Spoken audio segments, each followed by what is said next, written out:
आइए जानते हैं गुरु गोविंद सिंह कौन थे।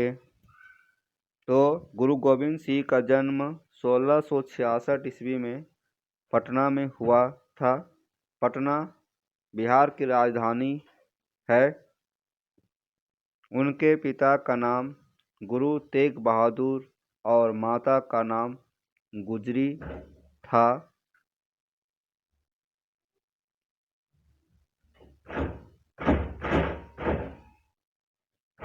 गुरु गोविंद सिंह का बचपन का नाम गोविंद राय था। गोविंद राय गुरु गोविंद सिंह का बचपन का नाम था। गुरु गोविंद सिंह की आयु के प्रारंभिक 6 वर्ष पटना में ही बीता। मतलब जन्म के 6 वर्ष तक पटना में ही वह रहे। आज भी उनके बाल जीवन का स्मृतियाँ पटना में सुरक्षित है।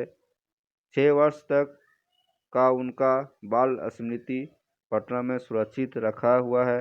उन दिनों औरंगजेब द्वारा कश्मीर में बलपूर्वक धर्म परिवर्तन किया जा रहा था, जिसके विरोध में तेग बहादुर ने अपना बलिदान दिया। तेग बहादुर गुरु गोविंद सिंह के पिता थे।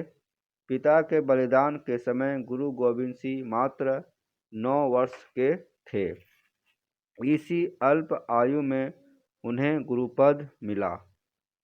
गुरु गोविंद सिंह आनंदपुर में रहकर 8 वर्षों तक शस्त्र और शास्त्र की शिक्षा प्राप्त किया। दोनों तरह से शिक्षा प्राप्त किया। शस्त्र हथियार का शिक्षा होता है और शास्त्र ग्रंथ का। गुरु गोविंद सिंह का सबसे महत्वपूर्ण कार्य था खालसा का सृजन करना। गुरु गोविंद सिंह का सबसे महत्वपूर्ण कार्य खालसा का सृजन करना है। गुरु गोविंद सिंह ने 30 मार्च 1699 ईस्वी को बैसाखी के दिन आनंदपुर में अपने शिष्यों के साथ विशाल सम्मेलन किया। इस सम्मेलन में हजारों शिष्यों ने भाग लिया। यह सम्मेलन बहुत ही विशाल था। इस विशाल सम्मेलन में अपने मन से 5 शिष्यों को बलिदान के लिए बुलाया।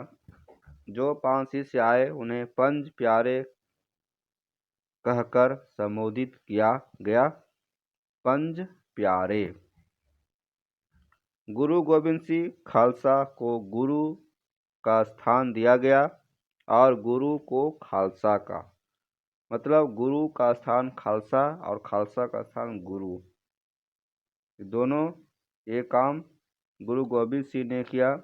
गुरु गोविंद सिंह नया जयघोष का नारा दिया, वाहे गुरु जी खालसा, वाहे गुरु जी फतेह। वाहे गुरु जी खालसा, वाहे गुरु जी फतेह का नारा गुरु गोविंद सिंह ने दिया।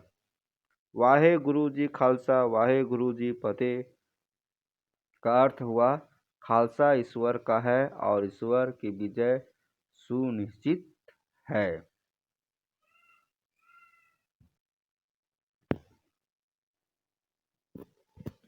मुगलों के शासन काल में आम हिंदुओं को पगड़ी बांधने, शस्त्र धारण करने और घोड़े पर चढ़ने की अनुमति नहीं थी। लेकिन गुरु गोविंद सिंह ने उनकी मुगलों को चुनौती देते हुए उन्हें केस रखने, पगड़ी बांधने, शस्त्र धारण करने और घोड़े पर चढ़ने की आज्ञा दी। गुरु गोविंद सिंह ने मुगलों से डटकर मुकाबला किया।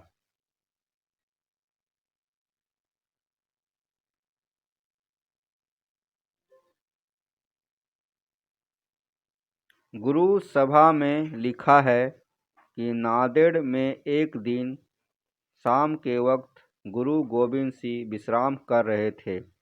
तभी एक दुष्ट आकर छुरे से उन पर 2 बार वार किया।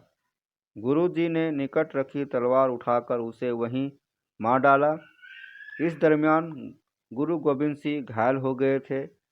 घायल होने के लगभग 1 महीने के अंदर 7 अक्टूबर 1708 ईस्वी को प्रातःकाल उनकी एक लीला समाप्त हो गई।